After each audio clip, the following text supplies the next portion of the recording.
যে বাঙালি সোজা করার জন্য হাসিনাই ঠিক আছে। কথা বল না কে? আজকে ইউনূস বলতেছে আমি পদত্যাগ করব, কেন করতে চাবে না?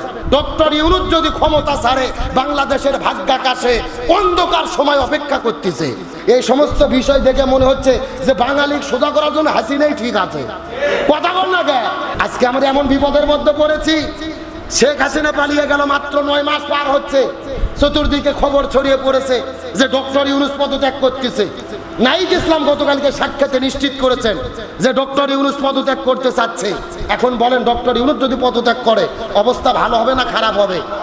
বাংলাদেশের অবস্থা কি হবে? ইউনূসের জায়গায় ওই রকম শক্তিশালী দায়িত্ব নেওয়ার মতো কেউ ভারত কম ষড়যন্ত্র করেনি।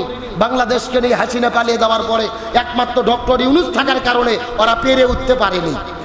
আজকে ইউনূস বলতেছে আমি পদত্যাগ করব, কেন করতে চাবে না?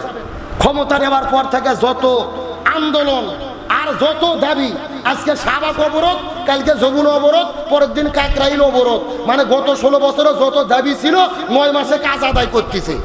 কথা কোন জায়গায় দাবির শেষ নেই, এখানে মিটিং, ওখানে বন্ধ, ওখানে অবরোধ, একটা লোকের কয়টা সামাল দেয়?